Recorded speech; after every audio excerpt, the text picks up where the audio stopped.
Hello दोस्तों, स्वागत है आपका आपकी YouTube channel royal study hub में। आज हम लोग शुरुआत करेंगे 2D ज्यामिति का, जिसमें हम लोग पूरा का पूरा फार्मूला देखेंगे 2D से रिलेटेड, जिसमें हम लोग का क्या क्या आएगा। इसमें हम लोग पढ़ेंगे आयत के बारे में, आयत के बाद हम लोग पढ़ेंगे वर्ग के बारे में, वर्ग के बाद हम लोग पढ़ेंगे वृत्त के बारे में। इतनी चीजें कम से कम आज हम लोग इसके फार्मूले के बेसिस पे करेंगे और कुछ क्वेश्चन को देखेंगे। सबसे पहले देखते हैं आयत की बात करते हैं। ध्यान से देखिएगा, सबसे पहले हम लोग बात करेंगे आयत की। ये 2D ज्यामिति है, आयत की बात करते हैं। तो आयत में क्या क्या चीजें हैं हमारी। तो आयत में एक तो हमारा होता है लंबाई और दूसरा क्या होता है चौड़ाई। बहुत ध्यान से समझिएगा, बहुत आसान भाषा में समझाएंगे। एक है लंबाई और दूसरी क्या होती है चौड़ाई। जो सबसे लंबी दूरी होती है, ठीक है, जो सबसे लंबी दूरी होती है इसी को क्या कहा जाता है, लंबाई बोला जाता है। और जो सबसे छोटी दूरी होती है इसमें, इसी को क्या बोला जाता है, चौड़ाई बोला जाता है। ठीक है, तो इसका फार्मूला क्या क्या बनता है। पहला तो फार्मूला इसका बनेगा आयत का परिमाप। आयत का परिमाप। अब सबसे बड़ा कंफ्यूजन ये होता है कि अगर फार्मूला ना याद हो तब कैसे करेंगे आयत का परिमाप का। आयत का परिमाप, पहली चीज इसका एक फार्मूला होता है, वो क्या होता है 2 × L + B, मतलब 2 गुणे कोष्टक में लंबाई प्लस चौड़ाई। लेकिन अगर हमें फार्मूला ना याद हो तब कैसे करेंगे। इसकी जो चारों भुजाएं होती हैं इन्हीं का योग क्या कहलाता है, इसका परिमाप कहलाता है। ठीक है, यहां पर लंबाई, यहां पर चौड़ाई, यहां पर लंबाई, यहां पर चौड़ाई। बनाना सिखा देते हैं आपको फार्मूला, तो जोड़ना चालू करिए। तो पहले लंबाई लिए, फिर चौड़ाई लिए, फिर लंबाई लिए, फिर क्या लिए, चौड़ाई लिए। जोड़ दीजिए, एक लंबाई एक लंबाई, दो लंबाई, एक चौड़ाई दो चौड़ाई, दोनों में दो कॉमन, तो क्या आ गया, लंबाई प्लस चौड़ाई। तो आयत का परिमाप बराबर क्या हो जाता है, लंबाई प्लस चौड़ाई हो जाता है। पहला फार्मूला। फार्मूला नंबर 2 देखते हैं, वो क्या हम लोगों का। तो फार्मूला नंबर 2 हमारा बन जाएगा आयत का क्षेत्रफल। आयत का क्षेत्रफल। तो आयत का क्षेत्रफल बराबर क्या होता है, लंबाई गुणे चौड़ाई। आयत का क्षेत्रफल हमारा हो जाता है लंबाई गुणे चौड़ाई। दूसरा फार्मूला आयत से ये होता है। और तीसरा जो सबसे इंपॉर्टेंट है, ये इसके विकर्ण होते हैं।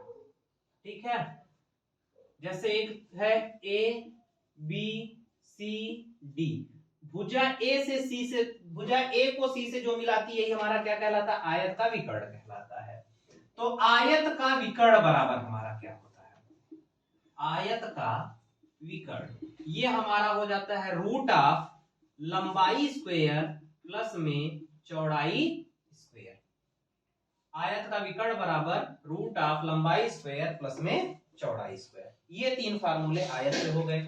इसके बारे में और जो चीज इंपॉर्टेंट है वो क्या है, आयत का प्रत्येक कोण 90 अंश का होता है। पहला चीज, आयत का प्रत्येक कोण कितने एंगल का होता है, तो 90 अंश का होता है। हर एक कोण 90 अंश का कहलाएगा। दूसरा पॉइंट आयत के बारे में जान लीजिए, आयत के दोनों विकर्ण आपस में बराबर होते हैं, अर्थात जितना विकर्ण AC का मान होगा उतना ही विकर्ण DB का मान होता है। तीसरी पॉइंट, दोनों इसकी लंबाइयां आपस में बराबर होती हैं और इनकी चौड़ाइयां आपस में क्या होती हैं, बराबर होती हैं। ठीक है, इतनी चीजें आयत के बारे में होती हैं। आयत के बाद हम लोग आते हैं वर्ग पर, और वर्ग में देखते हैं, फार्मूले पे डिस्कशन अभी चल रहा है, फार्मूले के बाद आगे बढ़ेंगे। आयत के बाद हम लोग आते हैं वर्ग पर। वर्ग की बात करेंगे तो वर्ग किसे कहा जाता है, जिसकी चारों भुजाएं आपस में बराबर होती हैं। अर्थात अगर हम लोग एक ऐसे आयत की तरीके ही फिगर होता है, लेकिन फर्क क्या होता है, आयत में लंबाई अलग होता है, चौड़ाई अलग होता है। वर्ग में क्या होता है, इसकी चारों भुजाएं आपस में बराबर होती हैं। ये अगर ए है, ये ए है, ये ए है, ये ए है, देख रहे हैं यहां भी भुजा ए लिए हैं, यहां भी ए लिए हैं, यहां भी ए लिए और यहां भी ए लिए हैं, और इसकी चारों भुजाएं आपस में क्या हैं, बराबर हैं। तो ये क्या कहलाएगा, वर्ग कहलाएगा।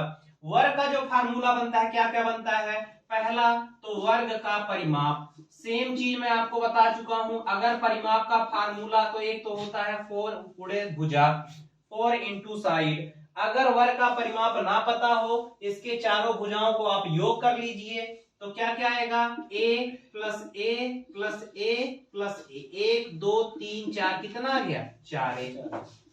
तो आयत का परिमाप बराबर क्या हो जाता है, 4 गुणे भुजा, फिर सॉरी वर्ग का। फिर आते हैं वर्ग का क्षेत्रफल। वर्ग का क्षेत्रफल क्या होता है, जैसे उसमें लंबाई गुणे चौड़ाई, वैसे इसमें भुजा गुणे भुजा, भुजा गुणे भुजा मतलब क्या हो जाता है, भुजा स्क्वायर। तो वर्ग का क्षेत्रफल बराबर क्या हो जाता है, भुजा स्क्वायर। अब बात करेंगे इसके विकर्ण की।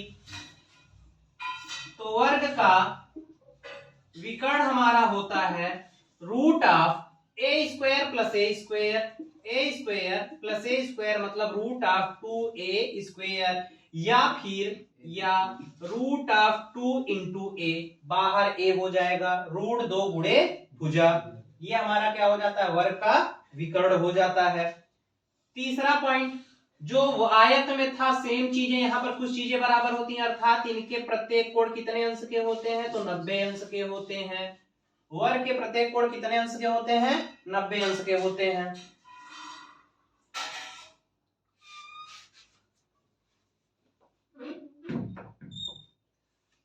चौथा पॉइंट, इसके विकर्ण, इसके जो आमने सामने के विकर्ण होते हैं दोनों आपस में क्या होते हैं, बराबर होते हैं। वर्ग के प्रत्येक कोण 90 अंश तथा इसके विकर्ण आपस में क्या होते हैं, बराबर होते हैं। ये दो प्रॉपर्टी इसमें भी क्या होती है, सेम होती है। तीसरी चीज बता ही चुके हैं, इसकी चारों भुजाएं आपस में क्या होती हैं, बराबर होती हैं। ये हमारा किसमें आ जाता है, वर्ग में आ जाता है। ठीक है, यहां तक कोई डाउट? चलो, वर्ग के बाद 2D में जो हम लोग का आता है वो आता है वृत्त। वर्ग के बाद जो हम लोग का 2D में आता है वो क्या आ जाता है, तो वो आ जाता है वृत्त। अब वृत्त किसे कहते हैं, तो एक जो हमारा ऐसे भाग, ठीक है, ये हमारा क्या कहलाएगा, वृत्त कहलाएगा। वृत्त में क्या होता है कि एक सेंटर होता है, एक मध्य बिंदु होता है। मध्य बिंदु से वृत्त की जो भुजा के बीच की दूरी होती है, तो पहला पॉइंट इसमें जो आता है वो क्या आता है, मध्य बिंदु से वृत्त के मध्य बिंदु से वृत्त के भुजा के बीच की दूरी त्रिज्या कहलाती है। क्या कहलाती है, त्रिज्या कहलाती है। अर्थात कोई भी वृत्त होगा उसके मध्य बिंदु से उसके भुजा के जो बीच की दूरी होगी इसी को क्या कहा जाता है, त्रिज्या कहा जाता है, और इसे स्मॉल r से इंडिकेट किया जाता है। फिर दूसरा चीज, अब आ जाते हैं त्रिज्या, हमें पता चल गया। एक कुछ चीजें जान लेते हैं। वृत्त का अगर इसको हम आधे भागों में ऐसे काट दें, तो जो एक भुजा से दूसरे भुजा के बीच की दूरी होती है, वृत्त के एक भुजा से दूसरे भुजा के बीच की दूरी को क्या कहा जाता है, तो वृत्त के एक भुजा से दूसरे भुजा के बीच की दूरी को उसका व्यास बोला जाता है। क्या बोला जाता है, व्यास बोला जाता है। अर्थात हमारा क्या हो जाता है, व्यास बराबर हमारा हो जाता है 2 गुणे त्रिज्या। व्यास बराबर क्या होता है, 2 गुणे त्रिज्या।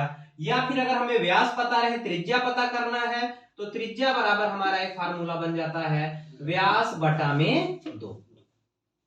ठीक है, त्रिज्या बराबर क्या फार्मूला बन जाता है, व्यास बटा में 2। इतना फार्मूला क्लियर है, आगे चलें। चलिए, वृत्त की एक भुजा से दूसरे भुजा के बीच, वृत्त के एक भुजा से दूसरे भुजा के बीच की दूरी को व्यास कहा जाता है। अगर उसको मध्य बिंदु से काट रहा है, मध्य बिंदु से अगर काट रहा है, अगर मध्य बिंदु से नहीं काटता है, कहीं और से काट रहा है, तो इसको जीवा कहा जाता है। ठीक है, ये भी याद रखिएगा। अगर मध्य बिंदु से एक दूसरे को काट रहा है तो व्यास, कहीं और से एक भुजा से दूसरे भुजा के बीच की दूरी को क्या कहा जाता है, जीवा कहा जाता है। इतनी चीजें आप लोगों को याद रखनी जरूरी है। अब आते हैं कुछ इसके फार्मूले पर, बेसिक फार्मूले पर वृत्त के। तो वृत्त के फार्मूले की बात करेंगे तो पहला जो हमारा बनता है वो क्या बनता है, वृत्त की परिधि। वृत्त की परिधि, वृत्त की परिधि बराबर हमारा होता है 2 पाई r। दूसरा, वृत्त का क्षेत्रफल, वृत्त का क्षेत्रफल बराबर होता है पाई आर स्क्वायर। ये दो फार्मूले हमारे वृत्त से बनते हैं, नोट डाउन कर लीजिए।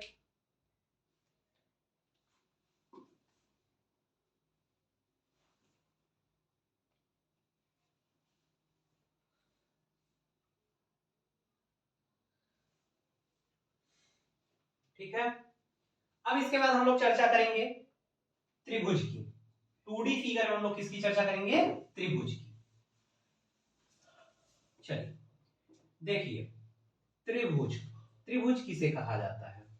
तो तीन भुजाओं से घिरी हुई आकृति को क्या कहा जाता है? त्रिभुज कहा जाता है। अर्थात एक भुजा, दो भुजा, तीन भुजा, तीन भुजाओं से घिरी हुई आकृति को त्रिभुज कहा जाता है। त्रिभुज में जो सबसे इंपॉर्टेंट है उसको हम लोग देखते हैं। तो इसमें कुछ चीजें बनती हैं। त्रिभुज तीन प्रकार के सबसे इंपॉर्टेंट है। पहला तो हम लोग का है समबाहु त्रिभुज, दूसरा है हम लोग का समकोण त्रिभुज, और तीसरा जो हम लोग का बन जाता है वो हम लोग का क्या बन जाता है? तो तीसरा हम लोग का बन जाता है समद्विबाहु त्रिभुज। ये तीन त्रिभुज सबसे इंपॉर्टेंट है पढ़ने के लिए। पहला है समबाहु त्रिभुज, दूसरा है समकोण त्रिभुज, तीसरा हमारा है समद्विबाहु त्रिभुज। अब जानते हैं एक एक चीज के बारे में। पहले यहां पर क्या लिखे हैं? समबाहु त्रिभुज। समबाहु त्रिभुज किसे कहा जाता है? जिस त्रिभुज की तीनों भुजाएं आपस में बराबर होती हैं, जिस त्रिभुज की तीनों भुजाएं आपस में समान होती हैं, उसे क्या कहा जाता है? समबाहु त्रिभुज कहा जाता है। एक त्रिभुज ये है तो इसकी भुजा ए हो गई, ये है तो इसकी भुजा ए हो गई, ये है तो इसकी भुजा क्या हो गई? ए हो गई। तो हम लोग इसको क्या कहेंगे? समबाहु त्रिभुज कहेंगे। तो यहां से पॉइंट अब क्या बन जाएगा? फार्मूला पहला हमारा बन जाएगा समबाहु त्रिभुज का परिमाप। तो समबाहु त्रिभुज का परिमाप क्या हो जाएगा? ए ए ए, कितने? 3a। दूसरा हमारा जो फार्मूला बनेगा तो वो होता है समबाहु त्रिभुज का क्षेत्रफल। इसको जरूर आप लोग नोट डाउन कर लेना। समबाहु त्रिभुज का क्षेत्रफल बराबर हमारा होता है √3/4 गुणे भुजा स्क्वायर। ये फार्मूला बहुत ज्यादा कंफ्यूजन होता है, गलतियां कर देते हैं। समबाहु त्रिभुज का क्षेत्रफल बराबर क्या होता है? √3/4 भुजा स्क्वायर। जल्दी इतना नोट डाउन करिए आप लोग, फिर आगे बढ़ते हैं।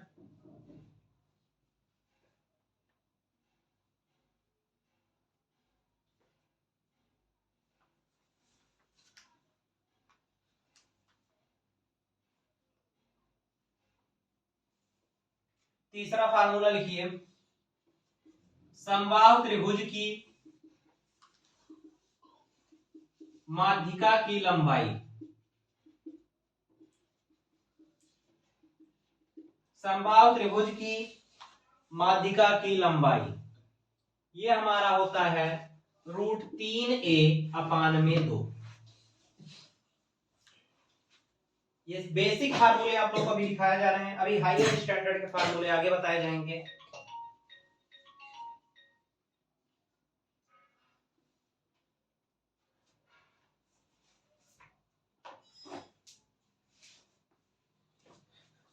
चलिए आगे चलते हैं। समबाहु त्रिभुज के बाद हम लोग चर्चा करेंगे समकोण त्रिभुज की।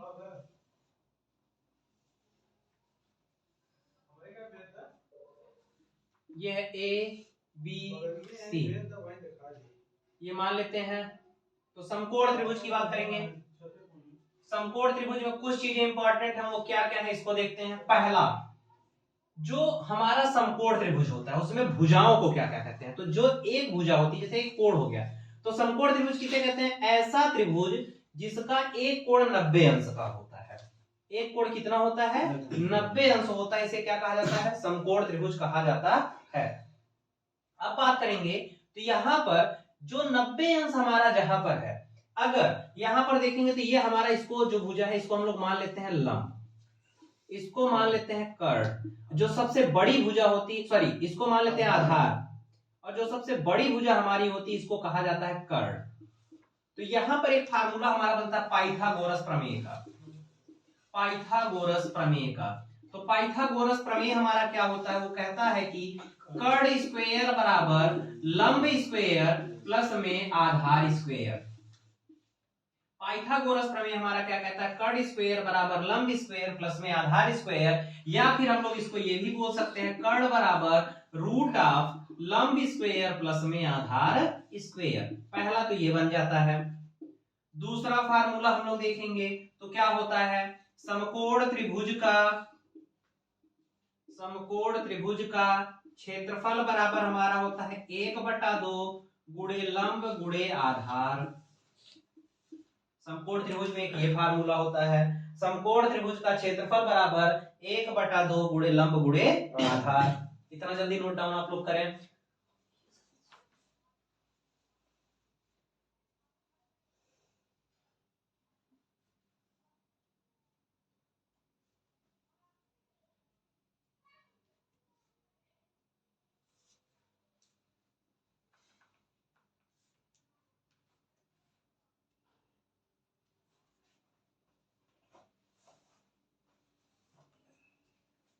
ठीक है, आगे बढ़ते हैं।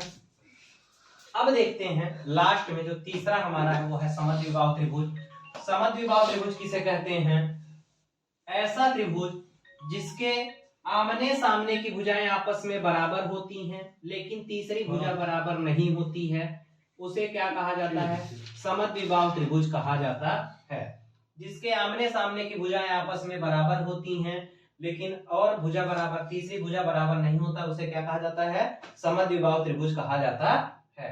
इसका क्षेत्रफल कैसे निकालते हैं, तो इसका क्षेत्रफल निकालने के लिए पहले हम लोग निकालते हैं अर्ध परिमाप। तो क्या निकालेंगे, समद्विबाहु त्रिभुज का अर्ध परिमाप हमारा होता है बराबर में a प्लस बी प्लस सी बटा में 2, मतलब तीनों भुजाओं का योग बटा में 2।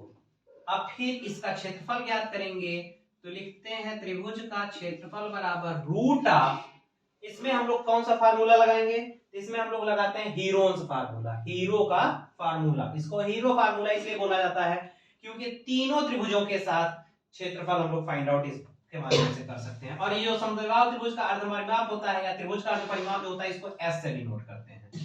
तो त्रिभुज का क्षेत्रफल बराबर हो जाता है s, s minus a, s minus b, s minus C.